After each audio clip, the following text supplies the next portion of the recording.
spooky place.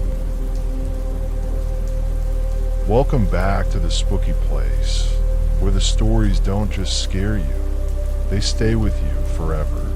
Tonight, we gather around the fire to share a tale so chilling, so unnerving, that once you hear it, sleep will be the last thing on your mind.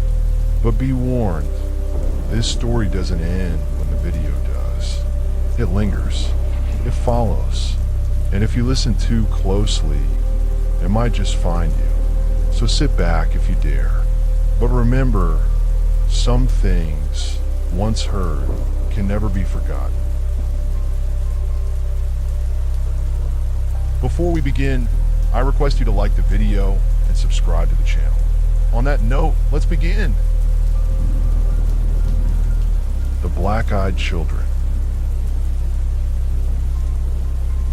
The wind howled through the dense forest, its icy fingers clawing at the walls of the old cabin. Inside, Thomas sat by the crackling fireplace, a book in his hands, and a cup of tea steaming on the table beside him.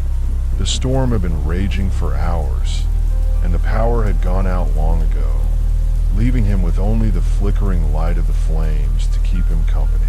He didn't mind the solitude. In fact, he relished it. The cabin was his sanctuary, a place far removed from the chaos of the world. But then, a sound broke through the storm's relentless symphony, a soft, hesitant knock at the door. Thomas froze, his book slipping from his fingers. He wasn't expecting anyone, and the nearest town was miles away. Who could possibly be out in this weather? He stood slowly, his heart pounding as he approached the door. The knock came again, a little louder this time, more insistent. Peering through the small window beside the door, he saw two children standing on his porch. They were drenched from the rain, their clothes clinging to their small frames. Their heads were bowed, their faces hidden beneath dripping strands of hair. One was a boy, the other a girl, neither older than 10. "Please," the girl's voice floated through the door, thin and monotone. "Let us in. We're cold." Thomas hesitated. Something about their voices sent a chill down his spine, a feeling that gnawed at the edges of his mind. But they were just children, lost and frightened. He couldn't leave them out in the storm. He unlocked the door and opened it just a crack. "What are you doing out here?" he asked, his voice trembling despite his efforts to sound calm. The girl lifted her head slightly, her hair still obscuring her face. "Our car, it broke down. Our parents sent us to find help." Thomas frowned. "Where are your parents now?" "They're waiting," the boy said, his voice just as flat as the girl's. "Please let us in. We're so cold." Thomas's hand tightened on the door. Something wasn't right. The way they spoke, the way they stood, it was unnatural. But before he could close the door, the girl raised her head fully, and Thomas's breath caught in his throat. Her eyes were completely black, like two voids staring into his soul. No whites, no irises, just endless darkness. The boy lifted his head as well, revealing the same horrifying eyes. Thomas stumbled back, slamming the door shut and locking it. His heart raced as he pressed his back against the wood, his mind struggling to process what he had just seen. The knocking started again, louder this time, more frantic. "Let us in," the girl's voice called, no longer monotone, but sharp and demanding. "You can't leave us out here." Thomas's eyes darted around the room, searching for something, anything, to defend himself with. The firelight flickered, casting long shadows that danced on the walls. The knocking grew louder, more insistent, until it sounded like fists pounding against the door. "We know you're in there," the boy's voice hissed. "We can see you." Thomas's blood ran cold. He grabbed the poker from the fireplace, gripping it tightly as he backed away from the door. The pounding stopped abruptly, and for a moment there was silence. Then a soft, almost melodic humming began, coming from outside the cabin. He crept to the window, careful not to make a sound, and peered out. The children were gone. Relief washed over him, but it was short-lived. Movement caught his eye, and he turned to see the girl standing at the far end of the room, her black eyes fixed on him. The boy was beside her, his head tilted at an unnatural angle. Thomas screamed, swinging the poker wildly, but it passed through them as if they were made of smoke. The girl giggled, a sound that sent shivers down his spine. "You can't hurt us," she said, her voice echoing as if coming from all directions at once. The fire in the hearth suddenly roared to life, flames licking at the ceiling. The shadows on the walls twisted and writhed, forming grotesque shapes that seemed to reach out for him. Thomas backed away, his mind unraveling as the children advanced, their black eyes never leaving his. "Why won't you let us in?" the boy asked, his voice now a guttural growl. "We just wanted to play." Thomas tripped over the edge of the rug, falling to the floor. The poker slipped from his grasp as the children loomed over him, their faces contorting into grotesque masks of rage. The firelight flickered, and for a moment, he saw something else in their eyes, a glimpse of something ancient and malevolent, something that had been waiting for him all along. The last thing Thomas saw before the darkness consumed him was the girl's smile, wide and impossibly sharp, as she whispered, "Now we're inside." The storm passed by morning, leaving the forest eerily quiet. The cabin stood as it always had, its windows dark and lifeless. Inside, the fire had long since burned out, leaving only cold ashes in the hearth. The door hung open, swaying gently in the breeze, and somewhere deep in the woods, two children walked hand in hand, their heads lowered, their black eyes scanning the trees for the next cabin, the next door, the next soul to invite them in.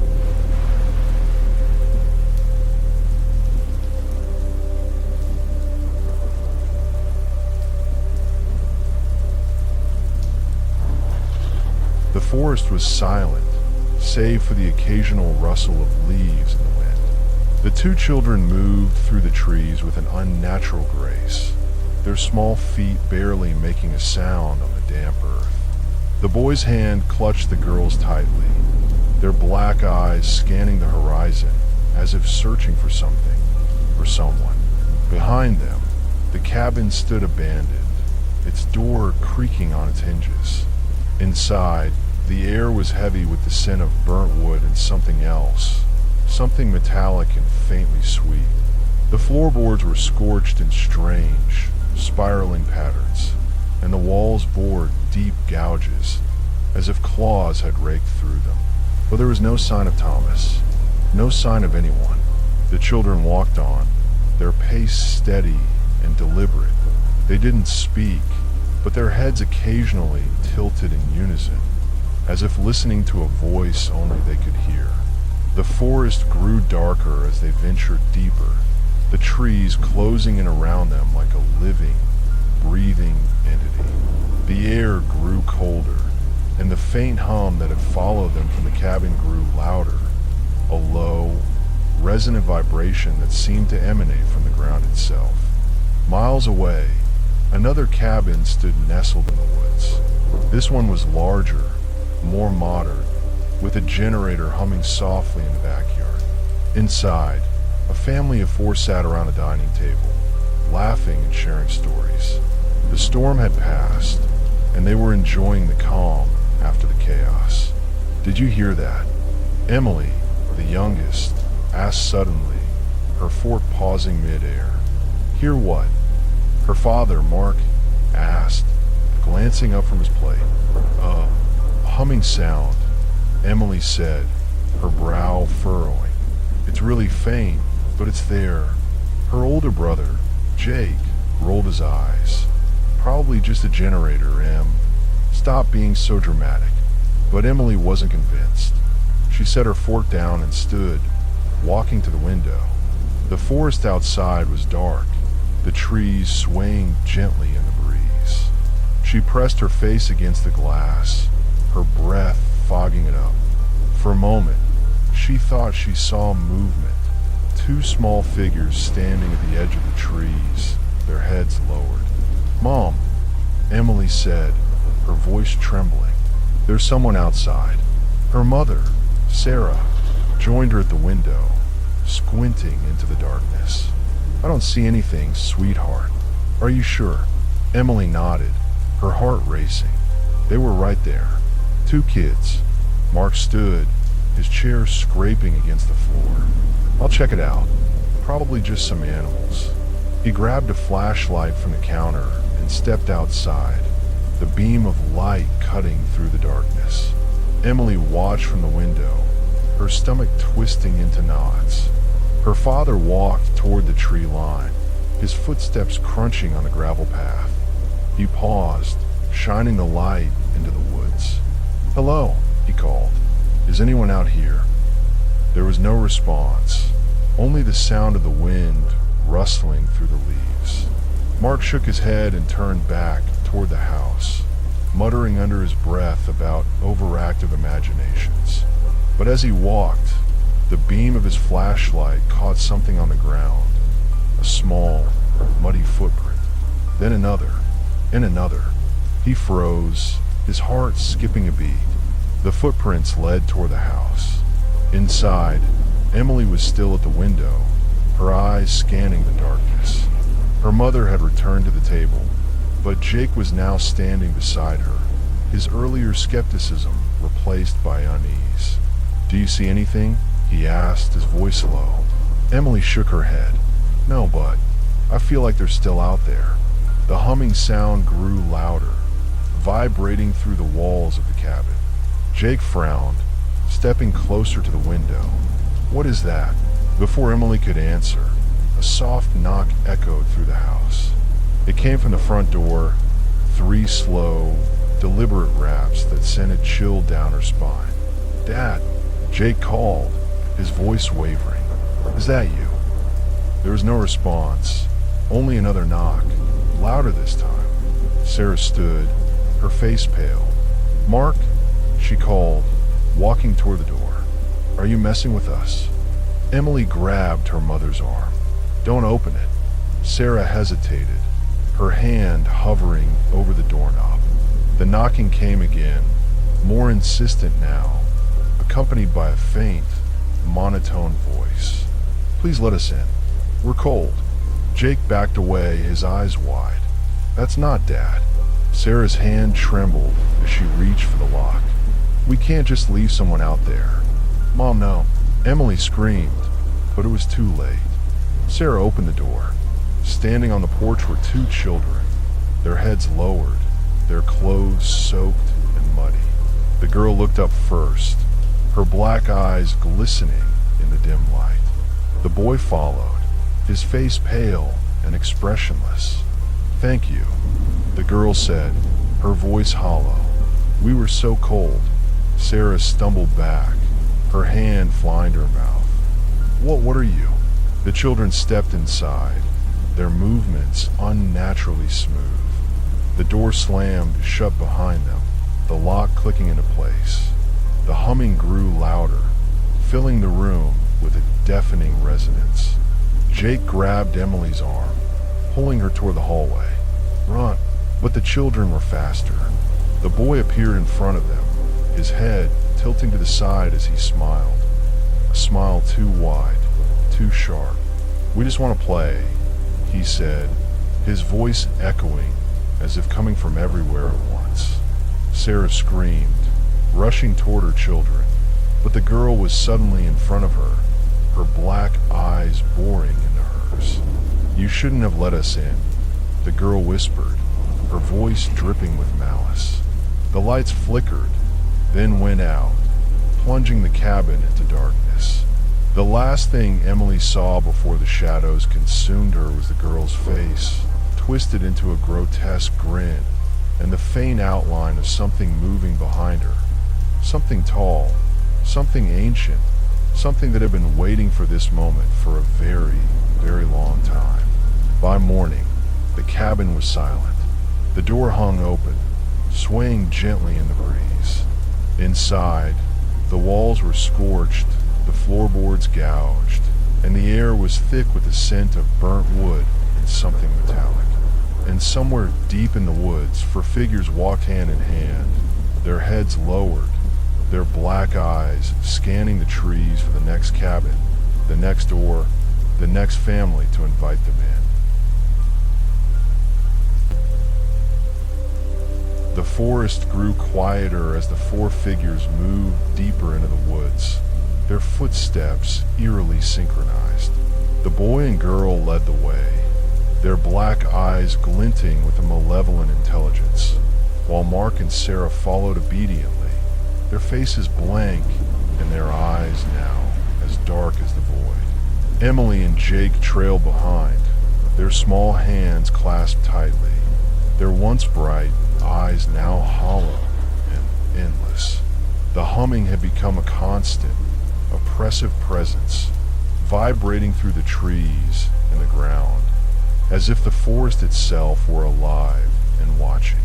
The family moved as one, drawn by an unseen force toward the heart of the woods, where an ancient, gnarled tree stood, its roots twisted into the shape of a doorway. As they approached, the tree began to creak and groan, its bark splitting open to reveal a swirling, black abyss.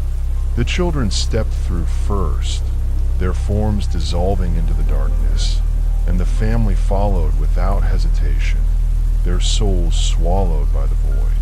The tree sealed itself behind them, leaving no trace of their existence, only the faint, lingering hum that echoed through the empty forest, waiting for the next unsuspecting souls to wander too close.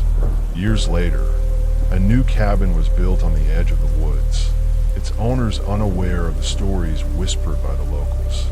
One stormy night, a soft knock echoed at the door, and two children stood on the porch, their heads lowered, their voices monotone. "Please," they said, "let us in.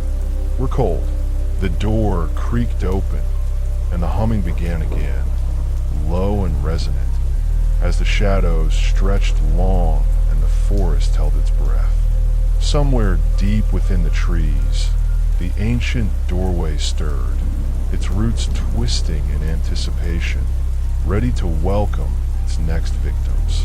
The cycle continued, endless and unyielding, as the forest claimed yet another family, its hunger never satisfied, its darkness never fading.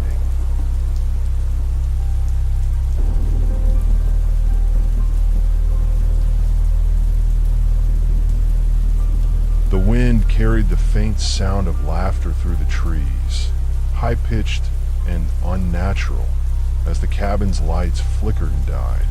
Inside, the new owners stood frozen, their faces pale and their eyes wide with terror, as the two children stepped forward, their black eyes gleaming with an otherworldly hunger. Behind them, shadows shifted and writhed, forming shapes that defied logic, elongated limbs, too many eyes, and mouths filled with rows of jagged teeth. The humming reached a deafening crescendo, vibrating through the walls and floor, as the ancient tree in the heart of the forest began to creak and groan once more, its roots twisting open to reveal the abyss. The children smiled, their grins stretching impossibly wide, and whispered in unison, "You shouldn't have let us in." The cabin fell silent, the door slamming shut as the forest swallowed another family, their screams lost in the endless, hungry dark. And as the moon rose high above the trees, the faint sound of humming lingered, a warning to anyone who dared to listen, a warning that the forest was always watching, always waiting, and it would never be satisfied.